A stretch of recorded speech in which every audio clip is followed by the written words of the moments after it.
Good morning, everyone. Are you ready for week 3 of our quilt along? I'm Reva with Quality Sewing and Vacuum, and I'm so excited to be here with you. And we're going to be talking about sashings and borders today. So it's a lot of stuff to go over. So if you're joining us for the first time, this is week 3, like I said, and you can go back and watch the replay of week 1 and week 2. Week 1 is basic piecing and fabric prep and working with like squares.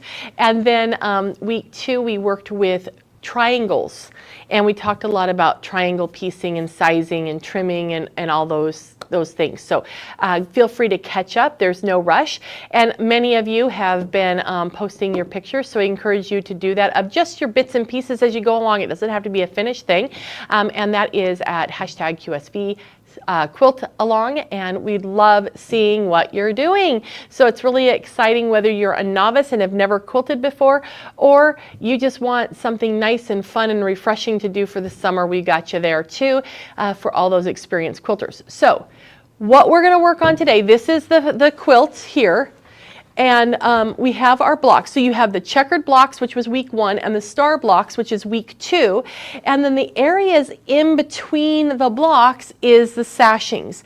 Now, how this quilt was put together is this block, and this block have the sashings in between, and we made rows going this way. Okay, and we're going to work on that today. And then we're going to put the rows together to finish our quilt. Okay, so what we're going to do here is I have a block right here, and here's my sashing piece. Now, our blocks finish at 12.5 inches, and remember in our other conversations we've talked about getting the a 1/4 inch seam proper, and actually week 1 we went into good detail on that, so hopefully that was helpful. But they finish up at 12.5 inches, so I cut my sashing strips 12.5 inches, and this is 2.5. Yep, my memory's right, it's 2.5 inches. So I'm going to go ahead and stitch this on one side. So if you take a look, it's okay if it's right in the same shot that we're at right now, because we have, go back, oh that's fine too. So we have this block, this block, and this block, and we're going to put the sashing in between the two.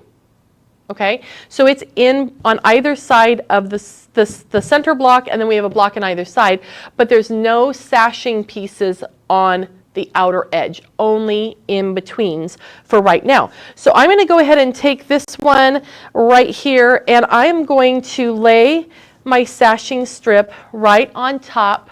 Let me just slide over a smidge for you.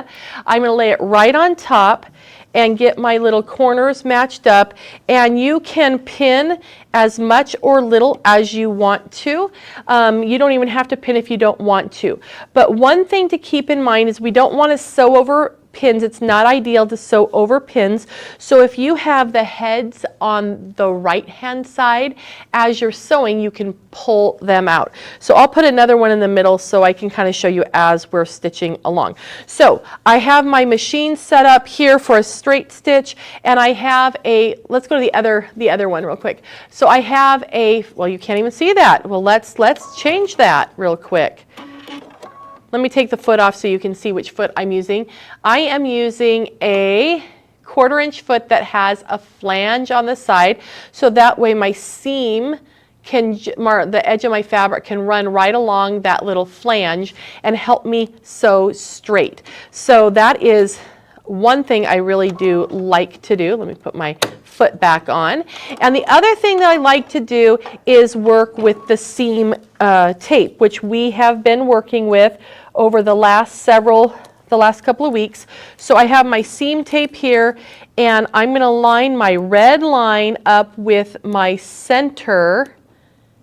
I'm going to actually put it right on that little green dot, that's the middle, and run it straight down. This one's really easy because there's another green dot right on there. This is the Baby Lock Chorus, and it has such a nice big sewing area. It makes it really easy to see where we're going. So the red line is a center needle position, then I have a 1/4 inch on either side. So as we're stitching our fabric down, we can use that as a guide right on the fabric. And if you have a machine that has projected guidelines, that's awesome because it actually will put the guidelines right on the top of your fabric, and so you can always see it. Okay, so we're coming down here, and now when I get near the pin, I'm just going to take it out and then just keep sewing. So off we go. Easy peasy. Really simple stuff. Okay, so when I get to the end, I'm going to take another little fabric scrap and I'm going to throw it underneath here, and that is a follower because that is going to give me my allow me to keep my thread intact, and then I can pivot and just trim that off, and I can trim here, and this helps me be able to not have a ton of various thread tails. Okay, so now let's give this a press. So we're going to come back here to the front, and let me go ahead and take my iron, and I'm just going to set my seam, and then I'm going to fold it back and just give it a press. What you want to try to avoid is ironing it that way, but give it a nice press. You want to make sure that the seam is fully open, that it's not tucked back on itself so it has an extra pocket there. We don't want that. And then now that we've got this, we are going to be ready, wrong way, we're going to be ready to take our next piece, which would be the star, and we're going to put right sides together, and we're going to pin this in place. Now, when you're working with a star block like this, we have a lot more intersections of seams, so we want to be aware of those so we don't stitch over them and cause them to flip to the other direction. So you can stitch with the seams on the bottom if you want, or on the top is really good because then we're going to be able to see where we're going, and we want to be able to stitch so our points, let me find the other side here, so our points stay pointy. Okay, we prefer not to cut them off. If you do, oh well. Okay, we're not going to cry about it. Okay, so if you take a look, which I don't think you can see because I did use white thread on here, but we have the seam going down here. Maybe we can zoom in just a little bit and see if we can get in there tighter, which means I'm going to go to this point. Okay, so the seam line runs down here. Actually, I know what I can do. Maybe. I have a Sharpie. That's not what I'm going to do. Okay, so I have a seam line that is right here. Okay? And then I have this seam that goes right here. Okay? You can kind of see that, right? Maybe. So my goal is when I'm sewing this, that this should be this intersection where those two cross, which is the tip of the point of the star, I want to sew just below that. Okay, just into the seam allowance a little bit, so that way when the turn of the cloth, class 1, we talked about that, the turn of the cloth comes up and over, we still have a full point.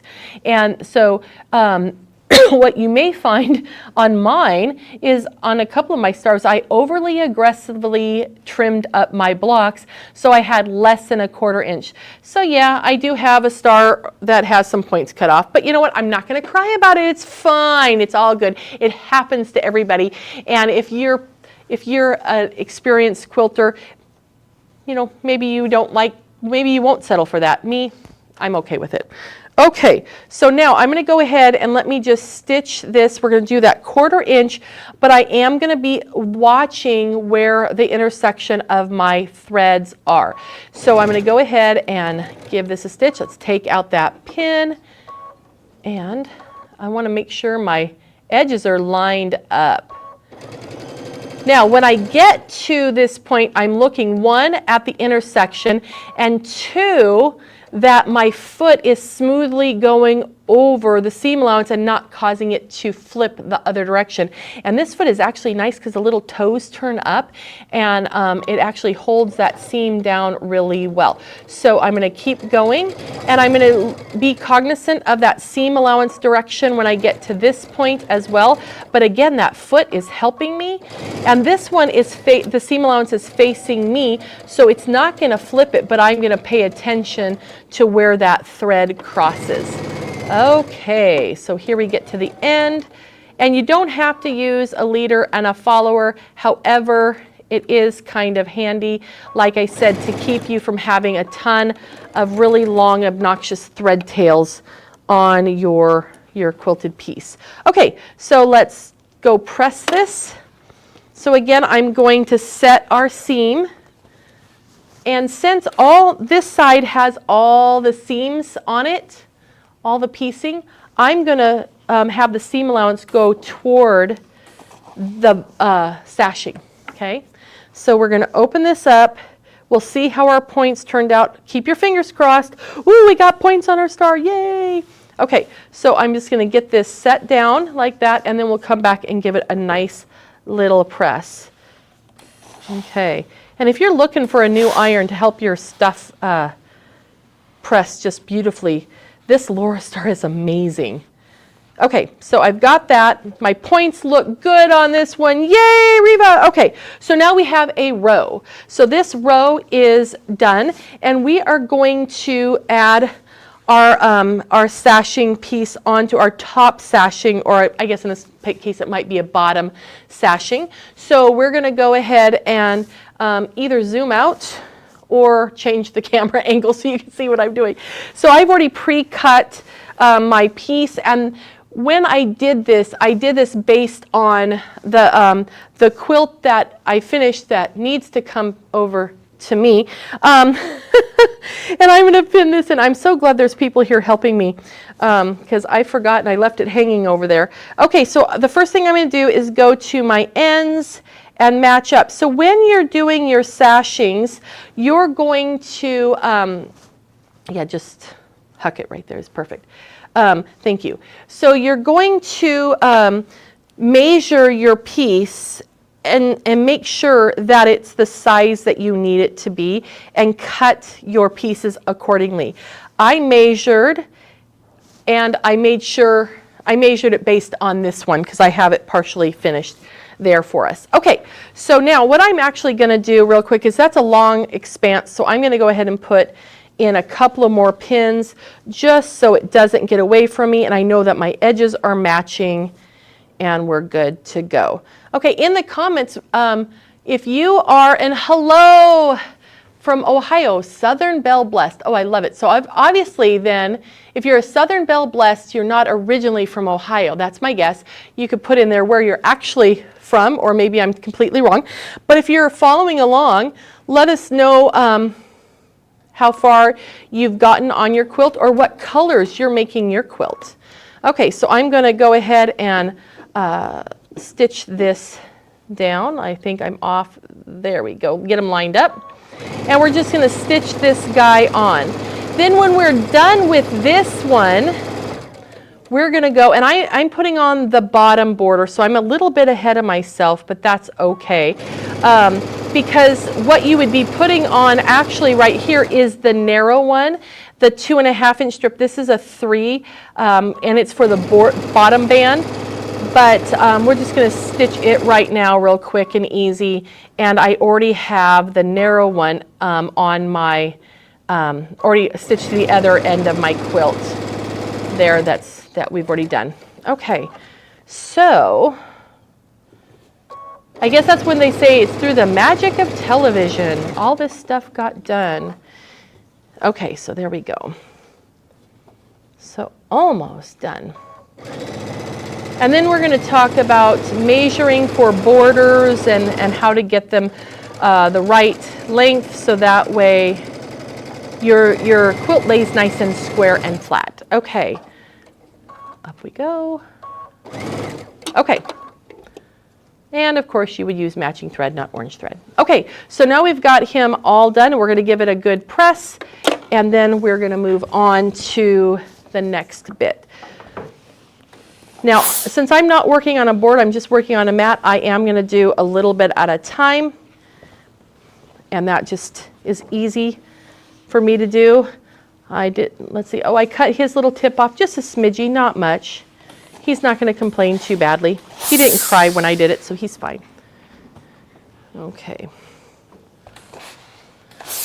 And so as you see, I'm again pressing toward the the inner border piece, not toward the pieced block, because this has all the seams, and the seams want to lay flat. They don't want to go the other way. And I have him, he bumbled up. I could see that from the front side. So I'm just going to fix that piece real quick. Okay, so now we have, this is the bottom of the quilt, and let's find, oops, we'll find the other piece of my quilt. So here is my sashing piece. So the sashing is going to attach to this piece. Now, with the quilt, you can see I've pre-done some of the side borders, because the inner border, because I was afraid it would take too much time and you guys would get bored. So I pre-did that one, and I'm just going to put a pin in here to hold that end, and then we're going to come here, go to the other end. And this makes a nice size lap quilt, which is nice because it's not too big to work with. And if you haven't done a quilt before, it actually goes together fairly quickly, which I like. Okay, so, Stonehenge and beige and browns and greens. Very nice. Lots of people. Oh, Carol, all the way from New Mexico. Thanks for joining us. I bet your weather's a little bit warmer than ours is, which is not hard to say because in Western Washington, we are having some beautiful weather, but it doesn't really get New Mexico hot here. Okay. And are you guys in the Midwest still having really hot weather? Sounds like you guys were kind of miserable for a little bit. Okay, let's get this stitched up. And then we're going to move on to the inner border, which if you look at the quilt behind me real quick, the quilt behind me has the print border, and then you can see that wider ivory border that's inside that. That's called an inner border because it's inside the outer border. Isn't that just amazing how that terminology works? So that's what we're going to work on next, and that's the piece that I previously stitched onto that row, was the inner border. Right now I'm working with the sashings in between those two rows. So I got ahead of myself a little bit, but that's okay. Usually at home, you're going to take and do all the sashings in between each of your blocks. And remember, there's a block, then there's a sashing, a block, a sashing. So you're going to have 4 rows of that if you choose to do the full size piece. And then after that, then you can put the rows together with the horizontal sashing pieces. Okay, we're near the end. And we're going to stitch off. Get in there. Come on, get in there. Okay. All right, so what other sewing projects have you guys been working on? Anything exciting? Oh, working on the stars using a butterfly theme script's pretty. And after struggling with the 1/4 inch seams, I need to purchase that tape. Tape's really good. I realized I should be using the Q menu of stitches. It makes it a lot easier. Yes, Kimberly, or anyone else, if you're on a Brother or a Baby Lock machine, there is a machine menu that it says Q by it, and all of those stitches are designed to be quilting stitches. So you can automatically touch one of them. I can't remember which one it is. Let me see if I can see real quick. You don't have to come with me. Q-02, I believe, is automatically puts it in the right position. And will give you a 1/4 inch with a standard foot. It also shortens the stitch length and gets you ready to go.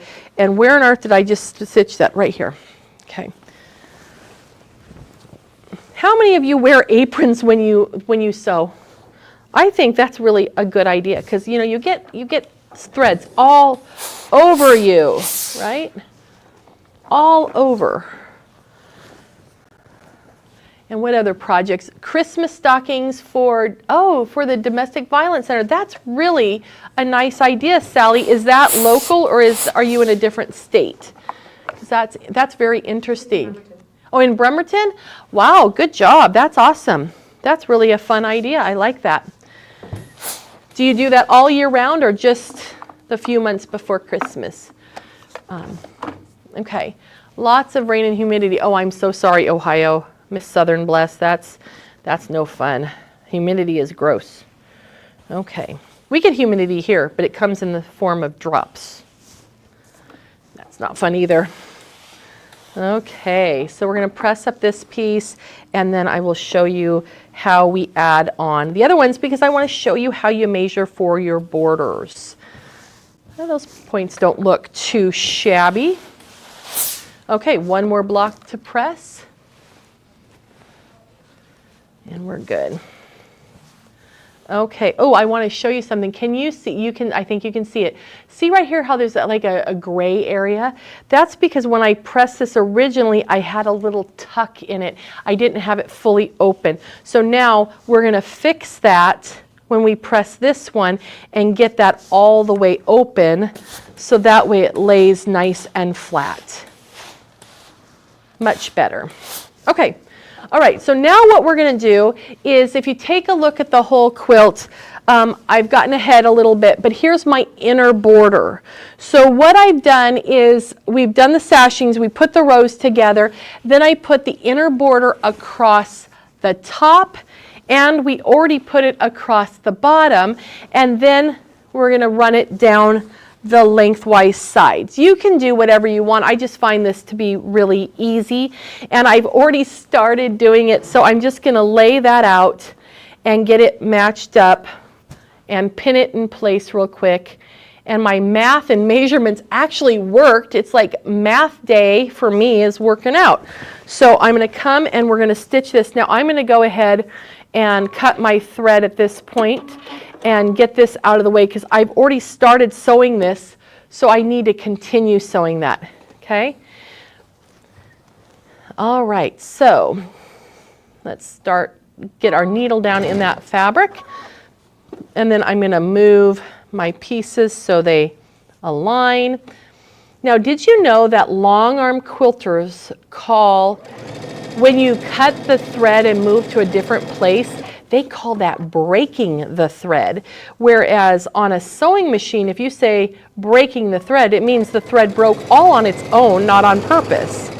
So kind of a fun difference in terminology. The first time I heard that, I'm like, well, why is the thread breaking? And they said, because I used my scissors and cut it. I'm like, oh, you cut it. Anyway, just a little bit of a trivia there. Okay, so now I have the other side to do the same thing, so I'm not going to take the fabric out of the machine there. I'm just going to flip over here to my other side, and actually I guess I will cut it because I have that seam I need to get into, but I'm just going to go right to this other seam and get stitching this one down. And again, use matching thread. It works a lot nicer if anything shows. And I'm going to match up my bottom edges there, put a pin in it, and then that way it's nice and straight, and I'm ready to go. And again, we're going to be paying attention to the direction the seam allowances are going, so when they feed in, they're nice and smooth and they don't twist to the other direction. Now, every once in a while that's going to happen, and it's not the end of the world, so you don't need to cry about it. You don't need to take it out. If you want to take out that seam, you can, but a lot of times I find if I just really introduce it to a steam iron really well, it doesn't care. But you do what makes you happy.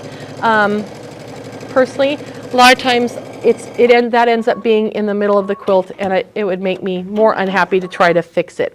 Okay, so now we have all of our inner borders on, right? Looking good. Now I have the top border on, and now we're going to put on the bottom border. So let's talk about this for a minute.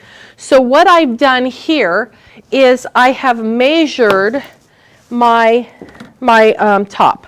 And if you have a larger mat than what I have here, or you have one of the quilting measuring tapes that are the center out, and they go like to 120 inches, those are really handy. So what I'm going to do here is take my quilt, fold it in half, because that will fit on my cutting board here.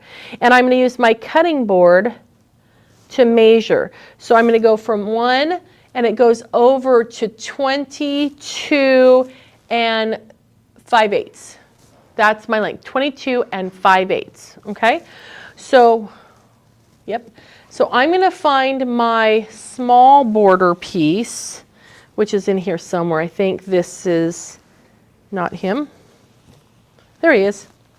Okay, so now my borders are cut at 6.5 inches wide. Okay, but you need a lot longer pieces for your border, because the 22 and 5/8, that, or 23 and 5/8, that would put that at 26, 20, you know, like 27 inches, right? Or 47 inches, and my fabric isn't that wide. So you're going to cut multiple strips of your 6.5 inch wide border pieces. Then what you can do is take them all and stitch them together. So I do have a seam in here. So for example, for the top and the bottom, I needed 2 with the fabric strips plus half of another with the fabric strip. So I just put 3 together, and then my extra I just stitched and put onto, this is one huge long piece. I have a fold in this end, and we're going to talk about that in a minute, but that's for the long borders. So now that I have this one, I'm going to fold it in half, and I need to go to, what did I say, 23 and 5/8, right? 23 and 5/8, and I've already trimmed this one, so he's good to go. So with that, I now am going to, because I cheated because I knew how long this one was. Okay, so I'm now going to take that and put it on the bottom of my piece, and we're going to pin it into place, and then we will stitch him up.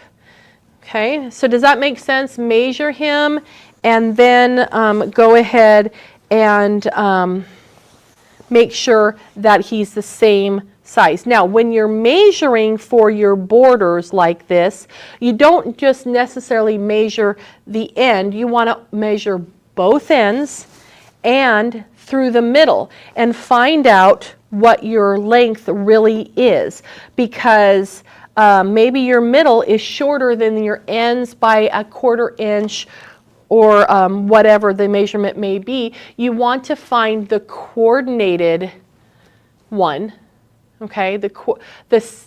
You want to find the average of those measurements and make your border that length, so that way it's all the same going down.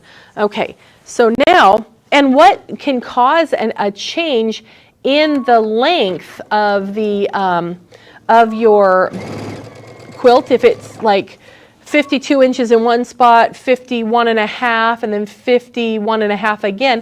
Maybe when you were pressing, you overpressed, or maybe it was a little bit aggressive of a pressing. So with that, maybe go back, and I can show you how to kind of do that here in a minute. But you can go back and ask the fabric to relax a little bit and not be so stretched out.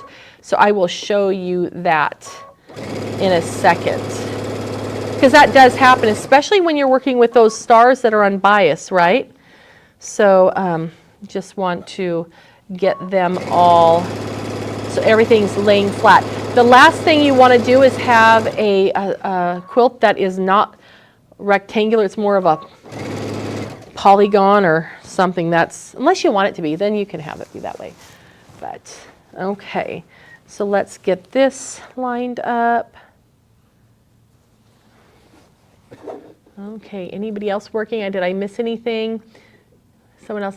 So I don't know what GFWC is, Sally, has stockings. That's really nice. We do 75 seconds. Wow, 25 mother's back. That's really kind.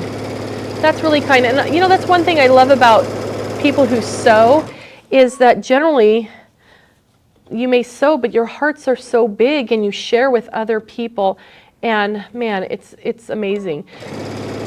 Did anybody watch the documentary on the gentlemen who are in prison that stitch, that quilt? That was really interesting and really cool that they do it for fostered kids, which is just really lovely. And so anyway, just a really interesting program. And that's in Michigan. So it's kind of cool. Okay, so we've got a top border, we got a bottom border where we got double borders. So now we're going to measure for our edge. But before I forget, how about I show you how to relax your block if you need to. If you have a block or a piece of fabric that maybe you stretch too much, if you take it, and that's not even pressed there, but if you start getting it warmed up like this and then just give it a little bit of a shake to get it to kind of relax, and then go straight down on it. Don't continue to iron, but go straight down on it. You can get it to relax when it's nice and warm and steamy. You can get it to kind of relax back into the proper shape. And that again also works with the star points. If the stars, when you lay it down, maybe you've manipulated it and it's kind of bubbly and it doesn't want to lay flat, well then just give it some steam and then just kind of ask it to relax a little bit, and then go back with kind of more of a pouncing steaming motion, and then that will help it to lay flat. And then the best thing to do is let it cool while it's flat instead of picking it up while it's warm and trying to manipulate it that way. Okay, so there, I remembered, right? Yeah, it was, Alice. Wasn't it a great documentary? It was really, really fascinating. And the hearts of those gentlemen just really was awesome, because they really cared about those kids, to make sure that those kids were blessed with a wonderful quilt, and they were making them in the colors and and whatever the child's what they liked, which was really cool too. They just weren't making a quilt; they were making a quilt for a specific person, which is really nice. Okay, so this I'm going to do the same thing. I'm going to measure. I have it folded in half because I'm not in a big space here. So I've got 24 right here, and then 24 plus 13 is 24, 34, 38 minus 1, 37, right? And 37 times 2 is 72, right? 74. Not my math day. 74. So we're going to assume that they're both perfectly the same. And these are the long sides we're working on. And if you take a look, you can see right there, see that seam? You can see there's a seam right here, and I've got another seam right here. So this piece is really long because it has seams running all the way through it. So we need to go to, and it's doubled, so I'm going to cut both of them at the same time. Actually, let's start with this end, because then that one was a fold. This is not a fold. Do you know why I want to start with the fold? Because then I have a piece of fabric that's actually left on the other side, right? So I'm going to smooth this out, get this evened up, because who knows, I might need that bit of fabric to do something fun with later. And what I'm doing right now is my ends were not even, so now I have one piece of fabric that's longer than another. So I'm just running it through and getting that little bubble out and getting them the same way. Okay, so now let's take this, and I'm going to hang my selvage over the edge. Good, this is perfect because you can see that I've got that selvage running over the edge. And by the way, how many of you keep your selvages? Because you can do some cute stuff with it, and this selvage is doggone cute. Hey, let's look at the selvage. Look at how cute this little selvage is. It's got little campers on it. Just darling. And the selvages are great also to use for matching your colors of your fabric. So I am going to come here, and I'm going to trim off my selvages, making sure my strip is straight. I'm going to cut off the edges, but my selvage, I'm leaving the length of that selvage about 1.25 inches or an inch, so that way I can use this in a project if I want to, and use those cute little campers. I actually have a fabric bin in my sewing room that I throw my selvages into, and then someday if I ever want to do that, I can do it. Okay, so here is my 24 inches. So we did 24 to, what did we go to? what did we say, 13? Is that what we went to? Okay, so then I've got,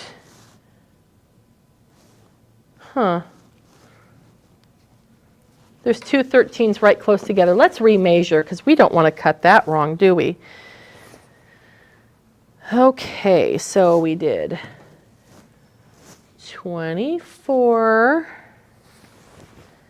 and that 13. Okay, there we go. Larger mat, I wouldn't be that lost. It's nice having one you can work with right next to your sewing machine though, so I do love having a smaller mat. But at home, I do have a big one. Okay, so here we are at the 13, but that's only half. So we're going to fold this. So we have two long lengths. And again, my fabrics are doubled, so I'm cutting them both at the same time. And then we're going to take this and cut it right here. And that will be long enough. Now, and here's why I cut it with the fold not being cut, because now I have a nice big long piece I can use for something else. Okay, so let's pray this worked. If not, you know what? I'll just seam it back together and do it again. And that's it. So I don't know if I'm going to show you sewing both of them on, but I do have this folded. Let me fold. This was folded as well. Let me go back and make sure that they're both folded in half. And you can put a little crease. I'm going to pinch it really nice so I have a crease in it. I pinched this one really nice so it has a crease in it. And then I'm going to match my creases so my centers are matched. And right sides together is a good idea. That would have been a bummer to stitch that and have to unstitch that, but you know, it happens. And then pin this in the center, then pin one on each end. And then we are good to go. Okay, let's see if I did my mathing right. Whew, I hope so, because that would be really embarrassing. Let's see what I did. Okay, and they match. Oh, okay, so I'm going to match the ends here, and then we can stitch him down. And I'll pin this side. I'll probably take him halfway in between that expanse. I'm just holding it so it's nice and flat, then I'll set it down on the flat surface and come in and then just add a pin in here. And then we're going to come and match the ends on this side. And then we'll match in the middle again as well. So again, hold it from the pin to pin. Let it set down. Now you're going to see this one doesn't, see how it doesn't match, but that's okay. I'm going to set it down nice and straight. Then without shifting left to right, I'm just going to pull the edge up to match, and we'll put a pin in that. Okay, so now let's just run this strip really quick, and then we will discuss. If I can find, oh, he just flipped all kinds of crazy. Okay, there we go. All right. So we'll just run a quick seam down this one. And I love this course. You see how it put its foot down for me? I love that in a machine. That is so awesome that it's thinking about me. I love it. And the seams, I haven't pressed these seams yet. And so I'm going to make sure they go toward the border. And it's best to press your seams as you go, because once you've stitched, you never really can get in there as completely as you can before you stitched on the next piece. And if you're a garment sewer, that's extremely important to make sure you press as you go and press all stages. And if you're a garment sewer, you know that. But you just can't get in there after the fact to do it. So it's a good practice to press as you go. And if you like to sit at your machine and just keep going, then finger press it at least, or use the roll and press, and press your seams open with the roll and press. That's an awesome thing to have right at your machine. I do have, in my sewing setup, I do keep an iron right next to my machine, kind of like we have here today, because that way I can press as I go. Now for the long strips that we've been doing, I do get up and go over to my full pressing station, so that way I have a longer board that I can actually press on as opposed to a mat. But having a mat next to your sewing machine is so convenient. Okay, we're almost done. We're halfway done. That's almost right. That's almost. Okay. And then next week, we are going to talk about quilting. So that's going to be a fun discussion on that. And if you have any questions or things like that, feel free to bring them with you to class. And I got off. I was getting so excited and talking. And let me show you what I did. Look at how narrow that got. Wow, that's ridiculous. So I'm going to come back here to where I was stitching correctly, and I'm just going to stitch over it, and that way I can fix what I was doing. And the reason I noticed I was off is because under the foot I saw no fabric. So anyway, so that was easy to tell that I had messed that up. So if you do that, it's easy just to go back, because I'm pressing my seam allowances to one direction for the piecing. So it's easy just to go back and fix that. You don't have to take anything out. It'll be just fine. Okay, so now we're at near the end. And I will show you our whole thing. Okay, so now we've got our edges on. So this is a long edge. So you notice we got the top, we've got one long side, we have the bottom is down there. So the only one left I have is the right side, but you're going to do the same process either, on the other side too, and then you're going to have your top finished. So really pretty easy. Let's see, what is the name of the documentary about the quilts for foster kids? It's on, what is it called? The Quilters. Yeah, it's on Netflix. And it was really, really worth a watch. It's about an hour, I think, is how long it was. It was really, really quite a lovely story. And I know that, sometimes we think of people that are incarcerated are just horrible people, but they had a change of heart, which is really, it was just really a touching story. Okay, so anyhow, I hope you get to finish get your top done, and you're going to be ready for quilting next week. We're going to talk about batting and basting and quilting and all the things. So we're going to have a great time, and I look forward to seeing you there. Now, if you haven't watched the other parts of our series, just go back to our YouTube channel and you can watch that. Remember to hashtag QSV quilt along so we can see what you're doing, and then feel free to subscribe to our channel so that way you get notified if we do other things. And we have some really fun things upcoming planned for you. And of course, every Tuesday at 10 a.m. Pacific, we go live with a different How Do I, and usually it's a different topic every week. This time I just hijacked it for a couple of weeks, and we're doing a quilt along. So we look forward to seeing you next week, and have a wonderful, wonderful week, and enjoy whatever sewing project you might be working on.